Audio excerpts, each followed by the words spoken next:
y'all, welcome and welcome back. And if you're new here, my name is Morgan, and here we do all things spooky and creepy. We talk folklore, we read some scary stories, we talk some scary movies. It's a fun time if I do say so myself, and if that sounds cool, I would love to have you here. Also, hello, I had a lot of new people come over from TikTok. Welcome, I am so glad you're here. And yeah, I will be continuing to post on here whether or not TikTok gets banned. I am here 6 days a week. So for the month of December, I have been talking about some creepy folklore surrounding the Christmas season all over the world. And today we're going to kind of continue on that with one of the most, if not the most, creepy story that I have found involving the holiday season.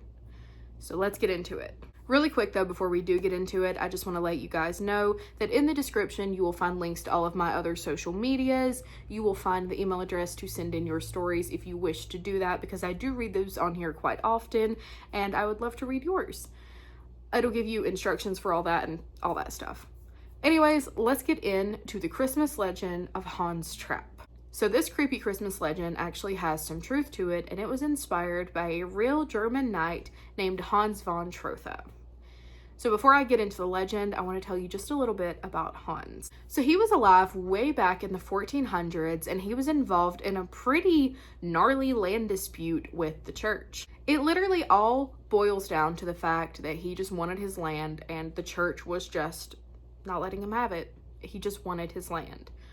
So the church would not give in to this, and in retaliation, he dammed off water to a nearby town, completely cutting them off from the resource. Obviously, the church did not like this, and they started complaining, fussing, hooting and hollering about it. So Hans broke the dam, and it flooded that village. The feud got so bad that no one could stop it. Not the church, obviously, they're making it worse, not the emperor. So the Pope then gets involved, and then that Pope didn't really fix it, so even his predecessor had to get involved. So the new Pope decides to write out a letter to Hans. He says, I invite you to the church. I want you to come up here and to show your support for the church. We want to know that you stand in solidarity with us. And of course, Hans was like, no. He got out his own little sheet of paper and wrote back to that Pope just what he thought of him, and let me tell you, it was not much. So after this, Hans would be excommunicated completely. He eventually went on to serve the French court, and all charges end up being dropped against him, and he was looked at as a hero. But none of that happened until after he had already died. So now let's talk about the legend of Hans Trapp. So his story in this legend goes that after he was excommunicated, he went to live in the wilderness by himself and was just trying to make it. Forage for fruits and vegetables where he could. He tried to build a shelter, but it just wasn't enough. This man had lost everything, his home, his family, everything he had ever known. And in this story, Hans was actually quite powerful. And the church said that he got that way from making deals with the devil, which is why he got excommunicated.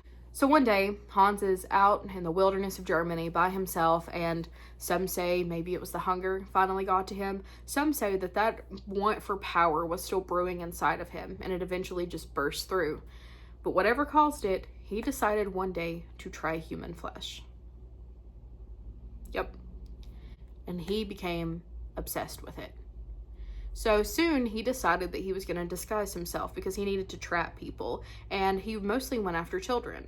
So he disguised himself as a scarecrow that would stand on the side of the road to lure unsuspecting victims right to him. And then you would be dinner. Nom nom. Now, whenever the ending of Hans finally did occur, how and why it happened seems to differ on who you ask, but he was killed eventually.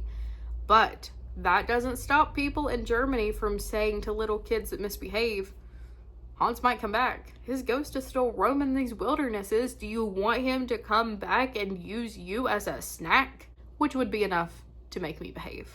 See, I grew up watching Jeepers Creepers, and I have a fear of scarecrows like you have never seen. I don't like them. Maybe I am simply just a crow and they're effective. I don't know. I don't like scarecrows. So when I was researching this story, it scared me because I originally read the legend first, but then I got sad because it seemed like this story was just derived from someone who was just trying to keep their land and the church wouldn't let them. And it's like the story demonized them further, and it kind of made me sad. But anyways, it is a creepy Christmas legend, and I wanted to share it with you guys. So that is the legend of Hans Trapp. originating in Germany. But that is all for today. Thank you guys so much for hanging out with me. I hope you enjoyed this story, and I will see you next time.